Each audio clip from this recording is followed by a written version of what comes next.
Hello everyone, how are you all?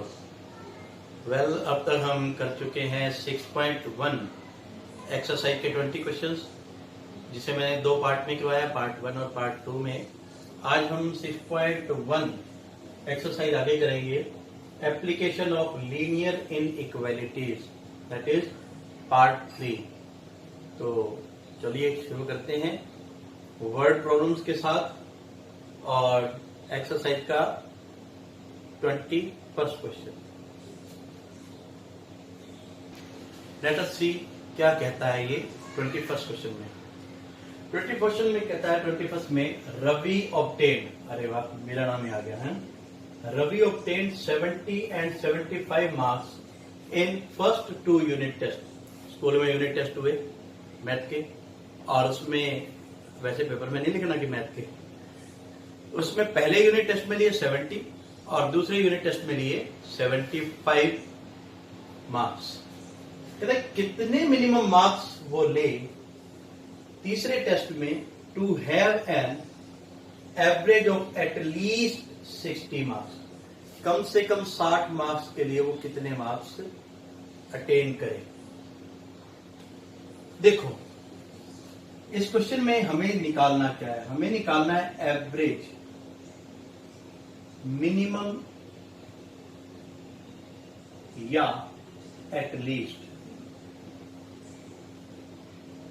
60 है। Minimum या at least आता है तो जो मार्क्स होंगे उनकी एवरेज क्या होनी चाहिए? एवरेज होनी चाहिए 60 या 60 से ज्यादा। एवरेज जो है वो या तो 60 हो या 60 से ज्यादा हो। तो एटलीस्ट या मिनिमम के लिए ये साइन लगता है, ग्रेटर देन और इक्वल टू। बाकी काम तो सारा आसान ही है, ठीक है। अब बात आती है कि यहां हम एवरेज निकालने की कोशिश करेंगे। तो सबसे पहले आप क्या करेंगे? Let he gets x marks in third test. Third test में मान लो से 60 मार्क्स मिले, तो एवरेज क्या निकलेगी हमारे पास? एवरेज कैसे निकलती है? मार्क्स का टोटल बाय में जितने भी टेस्ट हुए हैं, तो मार्क्स पहले आए 70, दूसरे में 75, तीसरे में आए x और ये हो गए नीचे 3। अब ये आ गई हमारी एवरेज, लेकिन कंडीशन क्या है? एवरेज जो है वो 60 या 60 से ज्यादा होनी चाहिए, 60 या 60 से मोर होनी चाहिए। तो हम एवरेज को ग्रेटर देन और इक्वल टू 60 लिखेंगे। तो एवरेज हमारी आई थी 70 plus 75 plus x upon 3 greater than और इक्वल टू 60।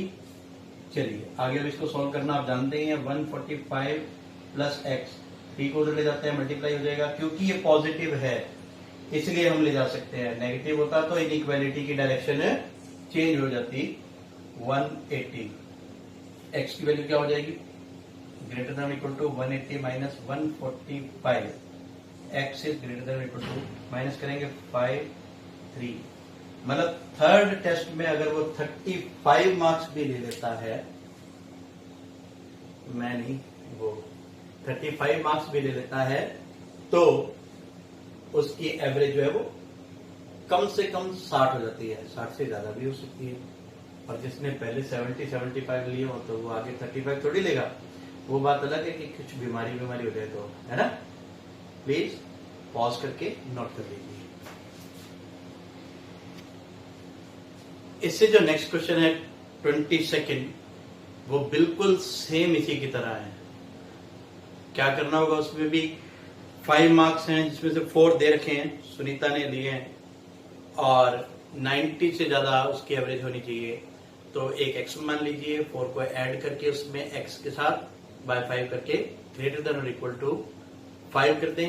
ये क्वेश्चन आपके लिए है और मैं आपके आंसर का वेट करूंगा, ठीक है। मैं स्टेटमेंट खुद नहीं बता रहा, ताकि आप एनसीईआरटी बुक खोलें और वहां से क्वेश्चन देखें और फिर मुझे इसका आंसर कमेंट सेक्शन में लिखें। अब हम चलेंगे क्वेश्चन नंबर 23 की ओर। बड़ा ही इंटरेस्टिंग क्वेश्चन है 23rd क्वेश्चन। 23rd क्वेश्चन देखो क्या है। Find all pairs of consecutive odd positive integers. Statement को ध्यान से समझना भाई। बोथ ऑफ विच, दोनों पेयर में जोड़ा होता है मतलब 2 होने चाहिए। Both of which are smaller than 10, जो दोनों 10 से कम हो, सच दैट, इस तरह से कि their sum is more than 11, उनका सम 11 से ज्यादा हो। 11 से ज्यादा तो कितने तक हो सकता है? इनफाइनाइट तक हो सकता है। तो क्या इसके इनफाइनाइट सोल्यूशन बनेंगे? थिंक नहीं बनेंगे। मैं बताता हूं क्यों नहीं बनेंगे। क्योंकि इसमें 2 कंडीशन दे दी कि वो दोनों 10 से छोटे होने चाहिए, वो दोनों 10 से छोटे होने चाहिए और 11 से उनका टोटल ज्यादा होना चाहिए। तो लिमिटेड बनेगी कैसे? सॉल्यूशन। पहले एक बात बताइए कि क्या आपको कॉन्सिक्यूटिव का मतलब पता है? वैसे यूजुअली मैं हिंदी लिखता नहीं हूं, पर मैं लिख देता हूं यहां पर आज लगातार, वन आफ्टर अनदर। मान लो लेट फर्स्ट नंबर हम मान लेते हैं या इंटीजर वो मान लेते हैं x। सेकंड इंटीजर क्या होगा? देखो, कॉन्सिक्यूटिव का मतलब होता है लगातार। मतलब अगर एक नंबर x है तो उससे अगला नंबर होगा x+1 या x-1। लेकिन यहां पर जो है ओड नंबर दे रखे ना, जैसे अब 3 है, 3 के बाद वाला नंबर तो हो गया 4, लेकिन 3 के बाद ओड नंबर कौन सा होगा? 3 के बाद ओड नंबर कौन सा होगा? 5 होगा। बात समझ आई? और उससे पहले कौन सा होगा? 1 होगा। यानी कि या तो हम उसमें +2 ऐड करते हैं या फिर +2 माइनस करते हैं। मैं यहां ऐड कर देता हूं। तो सेकेंड इंटीजर हमारी तरफ से हो जाएगा x+2। पहले तो यहां तक कर दिया हमने एजम्पशन। फिर वो क्या कहता है? Both of which are smaller than 10, दोनों 10 से छोटे। x भी 10 से लेस होना चाहिए और x+2 भी लेस देन 10 होना चाहिए। बात क्लियर? फिर वो कहता है उनका सम जो है वो 11 से ग्रेटर हो।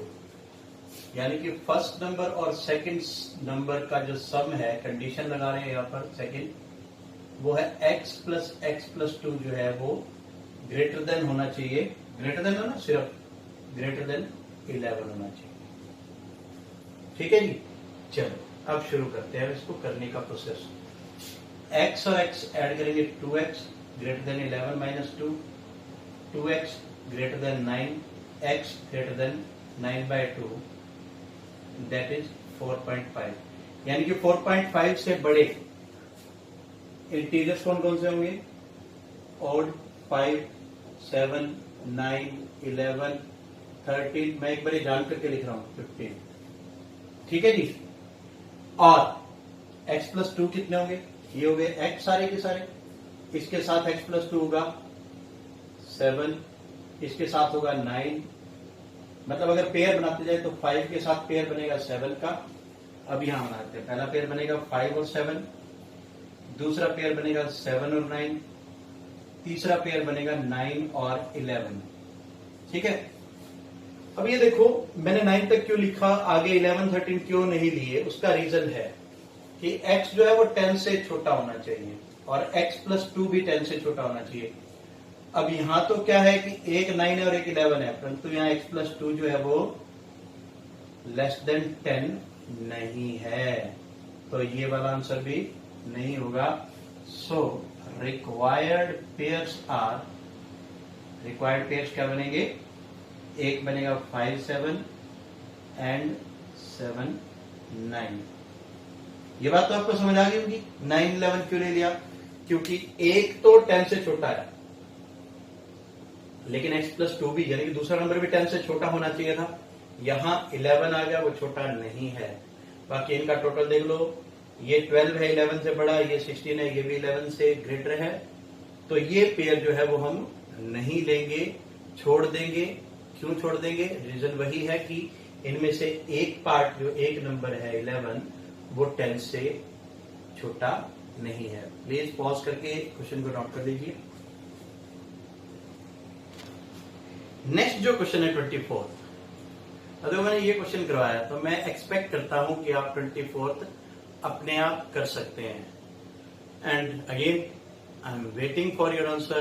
क्वेश्चन की स्टेटमेंट है, find all pairs of consecutive even positive integers both of which are larger than 5। यानी कि x भी 5 से बड़ा है और x+2 भी 5 से बड़ा है। एक तो ये कंडीशन दे दी, और सेकंड कंडीशन इसमें क्या दी हुई है वो देख लीजिए।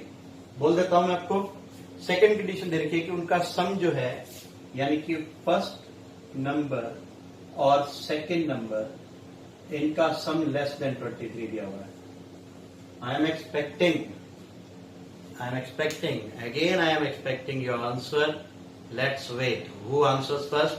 And I'll definitely recall the person's name who will answer this in the next video. Stay tuned. Now, let's move to the question number 25th. तो 25th क्वेश्चन क्या है देखते हैं।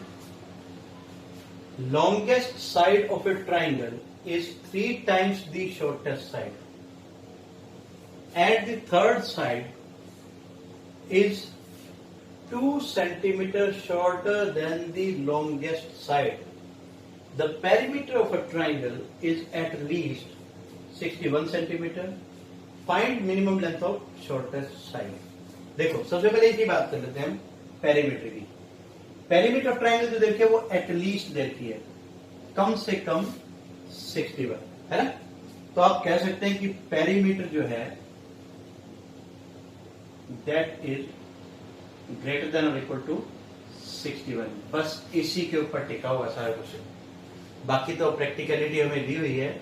क्या प्रैक्टिकलिटी दी हुई है कि लॉन्गेस्ट साइड जो है वो 3 सेंटीमीटर 3 टाइम्स है शॉर्टेस्ट साइड से, और थर्ड साइड की भी जो रिलेशन देखी है वो शॉर्टेस्ट साइड से देखी है, लॉन्गेस्ट साइड से देखी है ना। देखो क्या करेंगे हम, क्या करेंगे मैं बता देता हूं क्या करेंगे। हम एज्यूम करेंगे लेट शॉर्टेस्ट साइड जो निकालनी है वो लगा लो, या क्वेश्चन की डिमांड ही ऐसी है x सेंटीमीटर। ठीक है, अब यहां से हम निकाल लेंगे लॉन्गेस्ट साइड। लॉन्गेस्ट साइड हमें कंडीशनल दे रखी है। क्या कंडीशन दे रखी है? 3 टाइम्स है, तो इसका 3 टाइम्स यानी कि 3x।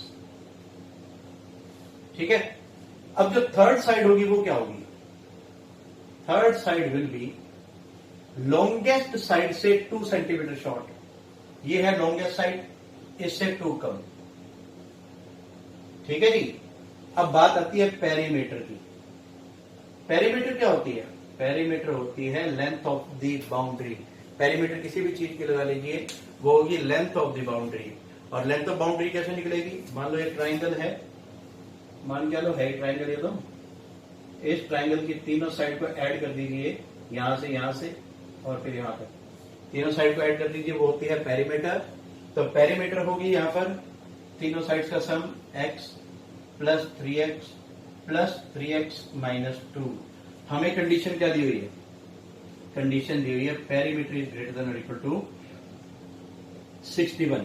तो यहां भर देते हैं हम x plus 3x minus 2 greater than और इक्वल टू 61। पता तो लगे ना कि एटलीस्ट जब भी आ जाए तो वो हमेशा ग्रेटर देन और इक्वल टू 61 ही, ग्रेटर देन और इक्वल का साइन लगेगा। फिगर तो दी हुई आपको। तो ये हो गया 336 और 1 7x greater than equal to 61। यहाँ ऑलरेडी है, 2 उधर आके ऐड हो जाएगा। 7x ग्रेटर देन और equal to 63, x is greater than और इक्वल टू 63/7 यानी कि 9। तो शॉर्टेस्ट साइड की जो मिनिमम लेंथ होगी, shortest side has minimum length has 9।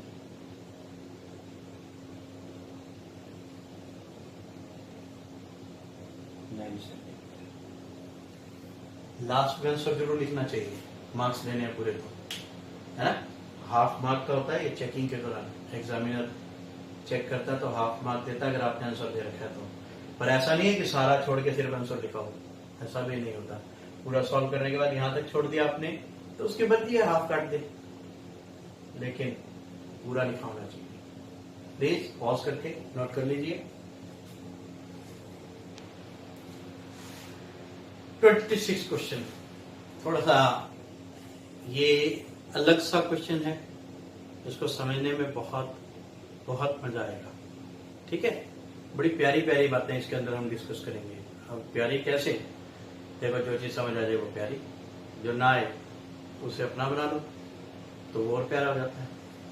देखो मैं इस क्वेश्चन को करवाऊं उससे पहले मैं ना आपसे एक बात डिस्कस करना चाहता हूं। मान लो आपके पास कोई नंबर है, मैं आपसे बोलता हूं कोई नंबर बताओ जो 3 से बड़ा हो पर 8 से छोटा हो, जो 3 से बड़ा हो और 8 से छोटा हो। तो ऐसे सभी बहुत सारे नंबर हो सकते हैं 3 से 8 के बीच में लाइन, उसको मैथमेटिकली कैसे लिखते हैं? मैंने कहा अभी 3 से बड़ा greater than 3 but less than 8। Do you know how we can combine this? In the form of set it is simply written as 3 to 8, है ना, क्योंकि इक्वल का साइन कही है 3 to 8 हो गया। ये सारे नंबर हमारे रिक्वायर्ड हो गए। और हमें इसे एक्सप्रेशन में नोट करना हो तो वो बनेगा x जो 3 से बड़ा है, x को बीच में रख दो क्योंकि 3 से बड़ा है, तो ये हो गया 3 से बड़ा, जिस तरफ ये फेस खोलता है वो बड़ा होता है, और 8 से छोटा तो लेस देन 8 कर दो। ये इसको लिखने का तरीका है। मतलब अगर हमें इन दोनों को कंबाइन करना है तो ऐसे कर सकते हैं, ठीक है। हाँ, अगर मैं ऐसे कह देता कि 8 से छोटा और 3 से बड़ा तो क्या होगा? ऐसा तो कोई नंबर ही नहीं होता, है ना, जो कि 8 से बड़ा और 3 से छोटा हो। तो कहेंगे यार तुम्हारी जो है ना सोच है वो परे की है, दूर की है, दूर ही रहने दो। फिलहाल आपको ये कंबाइन करना आना चाहिए इस क्वेश्चन के लिए। अब आपको कंबाइन करना आ चुका है, अब हम चलते हैं हमारे क्वेश्चन की ओर। क्योंकि हमने पहले ये डिस्कस नहीं किया इसलिए मैंने आज आपको बता दिया है। क्वेश्चन क्या है? A man wants to cut 3 lengths from a single piece of board of length 91 centimetre. एक आदमी है, लकड़ी का टुकड़ा उसके पास 91 सेंटीमीटर का, वो उसके 3 टुकड़े करना चाहता है, ठीक है। वो 3 टुकड़े कैसे करना चाहता है? कंडीशन देखिए, जो सेकंड लेंथ है वो 3 सेंटीमीटर लॉन्गर हो शॉर्टेस्ट साइड से, और जो थर्ड लेंथ है वो शॉर्टेस्ट की ट्वाइस हो, डबल हो। यहां तक तो होगी एक कंडीशन, क्लियर। फिर वो कहता है what are the possible lengths of the shortest board if the third piece, अगर थर्ड पीस जो है ना वो सेकंड से 5 सेंटीमीटर ज्यादा हो। हम तो नहीं गए, इकट्ठे में बता देते हैं कि मान के लीजिए दे रखा है 91 सेंटीमीटर की वुडन है, उसके उसने 3 टुकड़े कर दिए और कहा कि जो सबसे छोटा टुकड़ा है ना उससे तो ज्यादा होना चाहिए 3 सेंटीमीटर दूसरे वाला बोर्ड, और जो तीसरा बोर्ड है, नहीं हाँ यही है, और जो तीसरा बोर्ड है वो डबल होना चाहिए सबसे छोटे का। यहां तक तो समझ आती है बात, पहले ही क्वेश्चन के लिए हो जाएगा। फिर वो कहता है व्हाट आर पॉसिबल लेंथ, क्या पॉसिबल लेंथ होगी अगर जो थर्ड पीस है वो कम से कम 5 सेंटीमीटर ज्यादा हो सेकंड वाले से। चलो पहले हम मान लेते हैं पीसेस को। Solution, let shortest length, shortest length क्या हो जाएगी? x centimetre. सेकंड लेंथ क्या हो जाएगी? देखते जाओ, रटना नहीं है, समझना है, x + 3 क्योंकि दे रखा हमें। और थर्ड लेंथ क्या हो जाएगी? वो हो जाएगी ट्वाइस ऑफ x। इन तीनों का टोटल कितना होना चाहिए? x + 3 + 2x। देखो यहां है 91, अब हम कौन सा साइन लगाएंगे? ये या ये? जिनके दिमाग में ये आ रहा है मैं बता दूं आपको, ग्रेटर देन इक्वल टू का साइन आ रहा हो। देखो ये सारे 3 टुकड़े हैं लकड़ी के, सच बताना क्या वो 91 से ज्यादा हो सकते हैं? नहीं हो सकते भाई, नहीं हो सकते।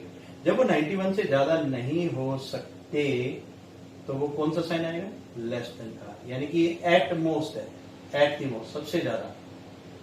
इन तीनों का जो टोटल है वो या 91 होगा या 91 से कम होगा। यहां से हम निकालते हैं पहले x की वैल्यू। अब आपको इतने में हो गया? अरे नहीं बॉस, नहीं। x और x 4x लेस देन और equal to 91 - 3 4x less than और इक्वल टू 88, यहां से एक x की वैल्यू आ गई लेस देन 22।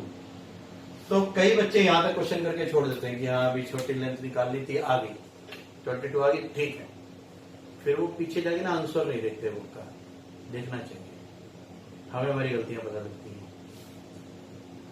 यहां तक तो था, हमने सिर्फ एक कंडीशन से x की वैल्यू निकाली है। दूसरी कंडीशन क्या है, if the third piece is to be, जो थर्ड पीस है वो 5 सेंटीमीटर लॉन्गर होना चाहिए सेकंड से। तो थर्ड पीस हमारा क्या है यहाँ पर 2x, कंडीशन 2 लगाओ। जो 2x है वो क्या होना चाहिए, कम से कम, एटलीस्ट आ गया, ग्रेटर देन और इक्वल टू का साइन लगेगा।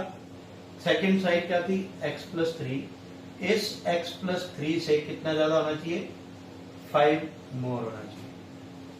बात समझ आई कि मैंने यहां पर ऐसे क्यों लिखा, 5 इधर क्यों नहीं लिखा, इधर क्यों लिखा है कि जो सेकंड पीस जो इन्होंने दिया, थर्ड पीस कहता है कि कम से कम सेकंड पीस से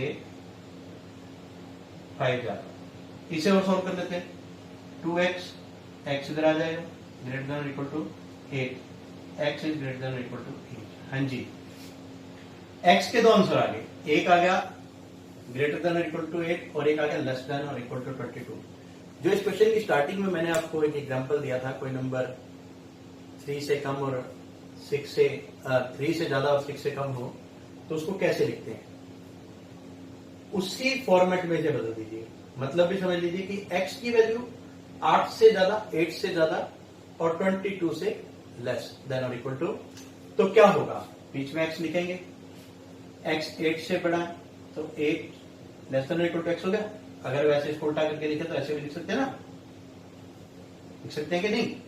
अब x क्या है, इसको सीधा लिख देते हैं जो दिया हुआ, less than equal to 22, that is the answer. तो मिनिमम जो लेंथ बनेगी, यहां मिनिमम नहीं बनेगी, इसकी रेंज बनेगी 8 to 22, ना 8 से कम ना 22 से ज्यादा। और इसको हम सेट के फॉर्म में भी लिख सकते थे, 8 to 22। स्क्वायर ब्रैकेट लगाया है ना, स्क्वायर ब्रैकेट क्यों लगाया, क्योंकि दोनों वैल्यूज इसमें इंक्लूड होती हैं। तो that's all about my first exercise of linear inequality, that is exercise 6.1. I hope you all are very, very much comfortable with this, and I hope you will do much more clear, much more with the most clear concepts. So please stay tuned and be happy always, और God bless you। मैं थोड़ी जगह पीछे हो जाता हूं ताकि आप ये क्वेश्चन नोट कर सकें, एंड बाय बाय।